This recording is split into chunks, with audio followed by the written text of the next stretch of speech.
Okay. Very good evening to all of you. मेरा नाम doctor Sandeep Sagar है और मैं वीर कुंवर यूनिवर्सिटी में ज्योग्राफी डिपार्टमेंट में जैन कॉलेज का हेड ऑफ द डिपार्टमेंट भी हूँ और असिस्टेंट प्रोफेसर भी हूँ। और आप सभी का स्वागत है इस प्लेटफॉर्म पे जहाँ पे हम चार नए ज्वाइन किए असिस्टेंट प्रोफेसर ने यूजीसी के लिए तैयारी प्रिपरेशन के लिए चार डिफरेंट सब्जेक्ट से अलावा पेपर वन की तैयारी के बारे में डिस्कशन हम लोग यहाँ पे करेंगे। तो सबसे पहले स्टार्ट करते हैं। ऑलरेडी मेरे द्वारा इस टाइप का कार्यक्रम पिछले 2.5 सालों से चलाया जा रहा है वीर कुंवर यूनिवर्सिटी में और करीब 2 दर्जन से ज्यादा लोग अब तक इससे बेनिफिट हो चुके हैं। करीब 2 दर्जन से ज्यादा लोग पिछले 4-5 बैचेज मैंने हैंडल किया है। तो इसके रिगार्डिंग कब सभी लोगों ने पार्टिस बोला स्टूडेंट्स ने कि सर एक यूनिवर्सल प्लेटफॉर्म होना चाहिए जिसपे और भी सब्जेक्ट्स में भी लोगों की थोड़ा सा मदद मिले, क्योंकि पेपर वन तो मैं बाकी सब्जेक्ट्स का भी हैंडल करता हूँ। तो हमारे चार साथियों ने आए हैं यहाँ पे और वो सभी का मैं तहे दिल से स्वागत करता हूँ। अब शुरुआत करते हैं कि हम लोगों की नेट की आवश्यकता क्यों है, यूजीसी नेट की आवश्यकता क्या है, क्यों है जेआरएफ की आवश्यकता क्यों है। तो सबसे पहली बात तो है कि आप अगर यूजीसी नेट निकाल लेते हैं, आपको पता होगा कि ये एग्जाम जो है पोस्ट ग्रेजुएशन लेवल का एग्जाम है। पोस्ट ग्रेजुएट जो कर रहे हैं या जिन्होंने कर लिए हैं वही लोग इसमें अपियर हो सकते हैं। तो इसके माध्यम से वो पूरे भारत में कहीं भी असिस्टेंट प्रोफेसर बनने के लिए वो एलिजिबल हो जाएंगे अगर वो यूजीसी नेट क्वालिफाई कर लेते हैं, जिस प्रकार हम चारों ने क्वालिफाई किया और आज आपके वीर कुंवर यूनिवर्सिटी में हम लोग अभी पदस्थापित हैं। तो सबसे पहली बेनिफिट तो यह है। दूसरा बेनिफिट है कि आपको नेट के एग्जाम में अगर आपने कुछ अच्छे नंबर ज्यादा लिया है तो आपको जूनियर रिसर्च फेलोशिप मिलेगी, जो हजारों की संख्या में एक्चुअली होता है। तो अगर उसे आप प्राप्त करते हैं तो अभी वर्तमान में उसकी राशि करीब 31,000 रुपये महीना है। अगर एचआरए और कंटीजेंसी को मिला दिया जाए तो ये करीब छोटे शहरों और बड़े शहरों को मिलाकर के 35,000 से 40,000 रुपये महीना पड़ता है, जो कि ये करीब करीब 5 सालों में 25 लाख तक चला जाता है। तो एक ढंग से आपको 5 साल के लिए स्टेबिलिटी मिलती है कि आप रिसर्च अच्छे से कर सकते हैं। इसके अलावा और भी काम जो आपका पढ़ाई से रिलेटेड है, अगर कोई कंपटीशन की तैयारी करना चाहते हैं तो वो भी आप साथ साथ कर सकते हैं। तो जैसे हम लोगों ने जब स्टार्ट किया था जेआरएफ लेना तो हम लोग को सिर्फ 12,000 रुपये महीना मिलता था, लेकिन जब मेरा 5 साल खत्म हुआ तो उस समय मुझे 25,000 रुपये महीना मिलना शुरू हो गया, 25,000 मिलना शुरू हो गया। तो आप देख लीजिए करीब 25 लाखों का करीब करीब आपका 5 सालों में मिल जाता है। तीसरा बेनिफिट ये है कि आप पीएचडी के लिए डायरेक्ट एलिजिबल हो जाते हैं, आपको कोई एंट्रेंस एग्जाम नहीं देना पड़ता है। सारी यूनिवर्सिटीज में, मैक्सिमम यूनिवर्सिटीज में यूजीसी नेट के बेसिस पे आपको एडमिशन मिल जाता है। सिर्फ आपको साक्षात्कार देना पड़ता है और साक्षात्कार के बेसिस पे आपका एडमिशन वहाँ पीएचडी मिल जाता है। तो इस ढंग से आपको काफी सारे बेनिफिट मिलते हैं। दूसरी बात है कि हायर एजुकेशन में हमारे लास्ट टाइम जो वैकेंसी आई थी बीपीएससी के द्वारा सहायक प्राचार्य की, असिस्टेंट प्रोफेसर की, तो हमारे कई लोग उसमें सीट रहने के बाद सीट खाली रह गया है ना। आप अंग्रेजी की सीटों को देखें, आप साइकोलॉजी की सीटों को देखें, केमिस्ट्री की सीटों को देखें, तो वहां पे वैकेंसीज खाली रह गए क्योंकि हमारे पास एलिजिबल कैंडिडेट नहीं थे, क्योंकि उनके पास नेट की डिग्री नहीं थी। तो अगर आप नेट की डिग्री ले लेंगे तो आपको बहुत बेनिफिट पहुंचेगा। और आपको पता है कि अभी जो असिस्टेंट प्रोफेसर की जो सैलरी है वो सबसे ज्यादा सरकारी नौकरी में सबसे ज्यादा वेतन होती है शुरुआती नौकरी में। तो इसके कई सारे बेनिफिट हैं जो मैंने आपको बता दिया। अब दूसरा इंपॉर्टेंट क्वेश्चन आता है कि इसकी तैयारी, इसका क्वेश्चंस किस प्रकार से पूछे जाते हैं। तो मैं इस थोड़े पैटर्न में इसके बारे में बता दूं कि यूजीसी पेपर जो होता है वो 2 पेपर होता है, उसमें पेपर वन होता है और पेपर टू होता है। पेपर वन होता है वो जनरल बेस्ड पेपर होता है और पेपर टू होता है जो सब्जेक्ट स्पेसिफिक होता है। तो पेपर वन में 100 मार्क्स के होते हैं, 50 क्वेश्चंस होते हैं और 50 क्वेश्चंस होते हैं, और पेपर टू में 100 क्वेश्चंस होते हैं। तो दोनों मिला के 150 क्वेश्चंस होते हैं और 2 मार्क्स एक क्वेश्चन का मिलता है, तो टोटल 300 मार्क्स के होते हैं। और ये 300 मार्क्स पे ही मेरिट का डिसीजन होता है। मैं आगे के स्लाइड में बताऊंगा कैसे पेपर वन की तैयारी करते हैं और क्या स्ट्रैटेजी होनी चाहिए पेपर वन की। बट उससे पहले मैं अभी ज्योग्राफी का स्ट्रैटेजी आपको बताना चाहूंगा कि ज्योग्राफी में क्या करना चाहिए।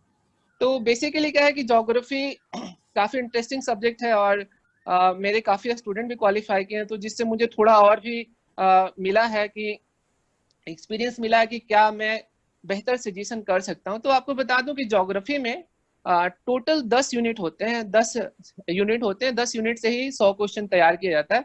आपके स्लाइड्स पे शायद लक्ष्मी मैम स्लाइड्स पे आ रहा है ये हाँ यूजी एनालिसिस। तो एनालिसिस ऑफ क्वेश्चन मैंने ऑलरेडी आपको बना के दिखा दी, जो आपके स्क्रीन पे आ रहा होगा। आप देखेंगे वहां पे कि हर टॉपिक का अलग अलग रेशियो मैंने दिखाया है कि दिसंबर 2019 में क्या क्या रेशियो रहा था, जून 2019 में क्या क्या रेशियो रहा, फिर दिसंबर 2018 का रेशियो। तो जो प्रीवियस 3 एग्जामिनेशन अभी तक हुए हैं उनका मैंने आपको रेशियो दिखाने का काम किया है। तो आप इसमें अगर ध्यान से देखेंगे तो जियोमॉर्फोलॉजी का जो एवरेज स्कोर है वो करीब 11 क्वेश्चन जा रहा है, क्लाइमेटोलॉजी का 10 क्वेश्चन जा रहा है, ओशियोनोग्राफी का करीब 8 क्वेश्चन जा रहा है, ज्योग्राफी ऑफ इन्वायरमेंट जो कि 6 क्वेश्चन जा रहा है। आपको हिंदी भी इसका शायद पता होगा, भू आकृति विज्ञान, जलवायु विज्ञान, समुद्र विज्ञान, ये सब कहलाता है। तो उसके अलावा पॉपुलेशन एंड सेटलमेंट ज्योग्राफी जो कि जनसंख्या और सेटलमेंट ज्योग्राफी का एरिया है, जो कि बस्ती भूगोल कहलाता है, 11 क्वेश्चन पूछे जा रहे हैं। Geography of economy and activity and regional development से करीब 12 क्वेश्चन पूछे जा रहे हैं, कल्चरल ज्योग्राफी से 8 क्वेश्चन है, ज्योग्राफिकल थॉट से 11 क्वेश्चन है, और ज्योग्राफिकल टेक्निक से 9 क्वेश्चन है, ज्योग्राफी ऑफ इंडिया से एवरेज 14 क्वेश्चन है।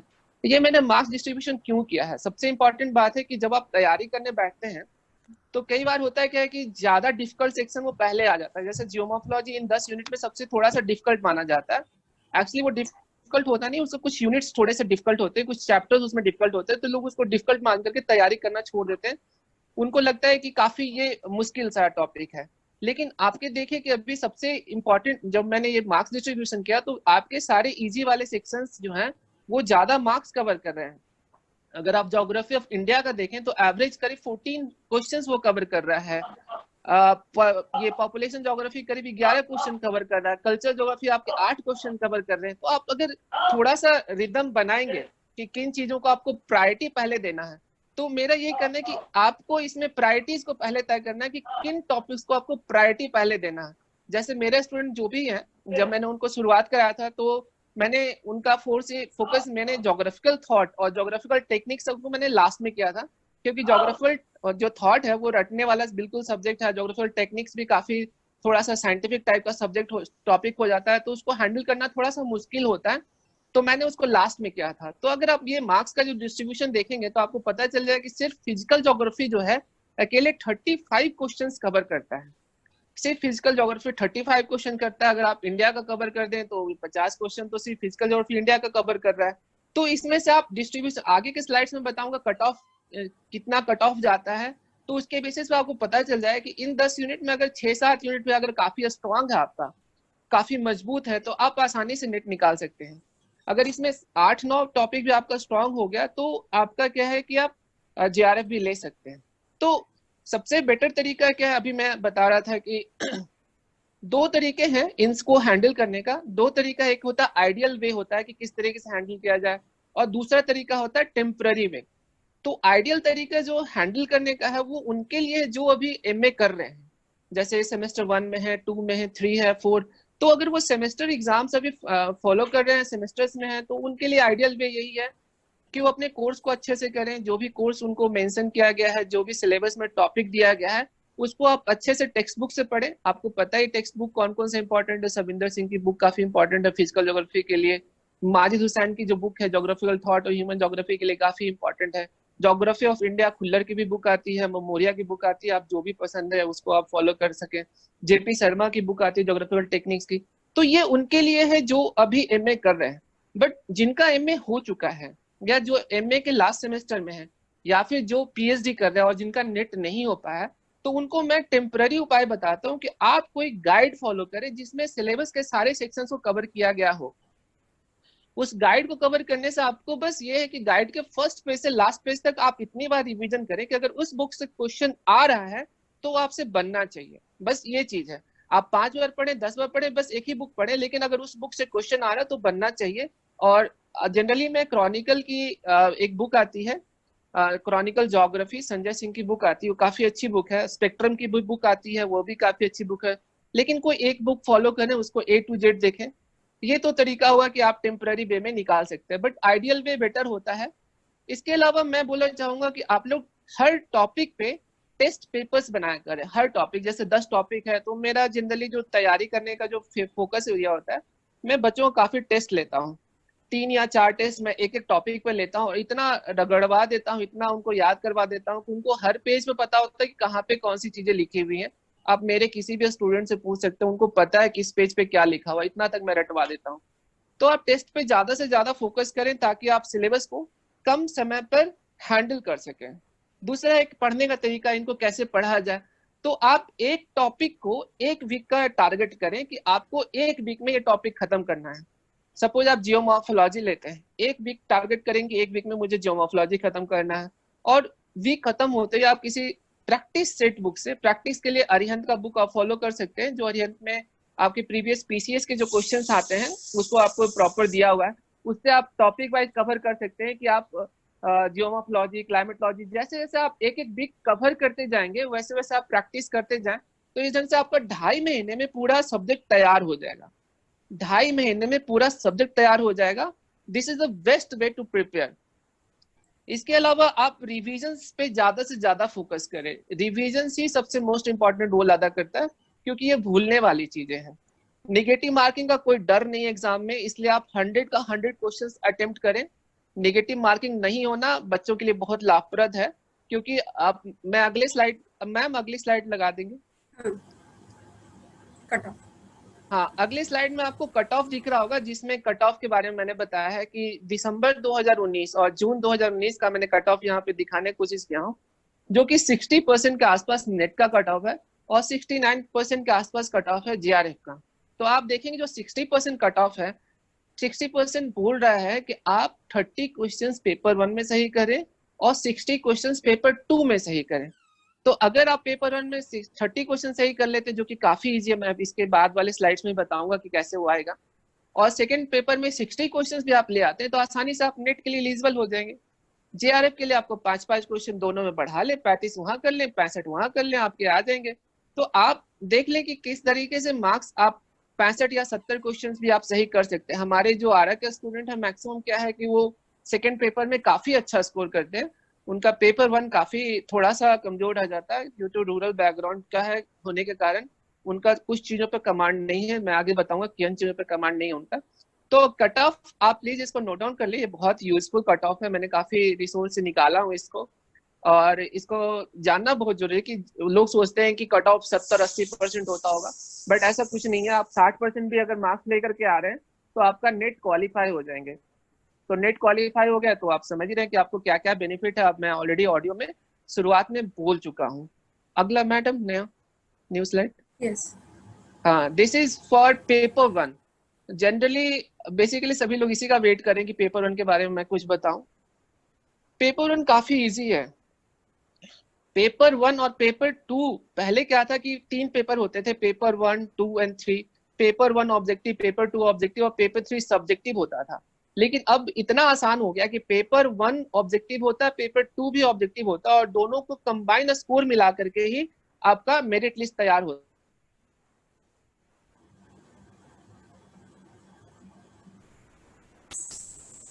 संदीप सर की आवाज चली गई।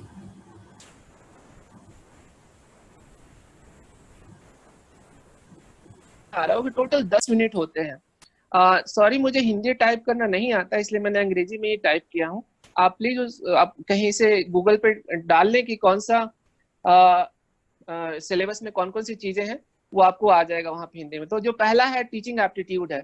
तो आप देखेंगे जो 10 यूनिट है उसमें टीचिंग एप्टीट्यूड है, रिसर्च एप्टीट्यूड है, कम्युनिकेशन है, कॉम्प्रिहेंशन है, रीजनिंग का 2 सेक्शन है, डेटा इंटरप्रिटेशन है, कंप्यूटर है, एनवायरमेंट है और हायर एजुकेशन है। ये सभी जो है एवरेज 5 क्वेश्चंस कवर करते हैं। मोस्ट डिफिकल्ट पार्ट यहाँ पे ये हो जाता है कि ये जो 50 क्वेश्चन होते हैं वो आपको बस 1 घंटा में हैंडल करना होता है, 60 मिनट में। अब उस ढंग से देखें तो आपके पास 1 मिनट से कुछ ज्यादा मिनट, 1 मिनट के आसपास पड़ता है आपको एक क्वेश्चन के लिए। तो अब इसको कैसे हैंडल करें? तो मैं इसमें भी लोगों को बोलता हूँ कि आपका जो जो चीजें नहीं आती हैं, जैसे कमजोर है, जैसे हमारे वाले लोगों को डेटा इंटरप्रिटेशन में काफी प्रॉब्लम होता है, उनको काफी समय लगता है। तो मैं उनको बोलता हूँ कि भाई लोग, आप लोग सबसे लास्ट में डेटा इंटरप्रिटेशन बनाओ, बाकी का 45 क्वेश्चन जो पहले हैंडल कर लो। तो ये भी क्या है, टोटल प्रैक्टिस पे बेस्ड पेपर है। आप जैसे टीचिंग एप्टीट्यूड, शैक्षणिक अभिक्षमता इसको हिंदी में कहते हैं, ये बहुत आसान है। आपको अगर आपको पता है what is the ideal way, Adarsh answer क्या होगा, वही इसका आंसर होता है। तो टीचिंग एप्टीट्यूड हो या फिर रिसर्च एप्टीट्यूड हो, इसका हर हर बुक में आपके 3-3 4-4 पेजों में इसको एक्सप्लेन किया हुआ। तो अगर आप 2-3 दिन एक एक यूनिट पे भी समय दें, 2 या 3 दिन आपको बस समय देना हर यूनिट पे, आप उसको बस वहां से उसको पढ़ डाले और उसके बुक के लास्ट में ना सारे के सारे ऑब्जेक्टिव क्वेश्चन दिए प्रैक्टिस करने के लिए, तो आप उसको प्रैक्टिस करते जाएं, तो इस ढंग से 1 महीने के अंदर आप इसमें भी मास्टरी हासिल कर लेंगे। हाँ, इनमें सबसे बड़ा चीज जो ध्यान देना होता है कि हमें इसमें थोड़ा सा स्मार्ट प्रिपरेशन करना पड़ता है। क्यों, क्या होता है कि कई बार डिफिकल्ट क्वेश्चंस जैसे डेटा इंटरप्रिटेशन के क्वेश्चन आजकल क्या आ रहा है कि फर्स्ट 5 क्वेश्चन में पहला दूसरा क्वेश्चन टफ आ जाता है, तो बाकी का 3 क्वेश्चन काफी आसान हो जाते हैं होते हैं।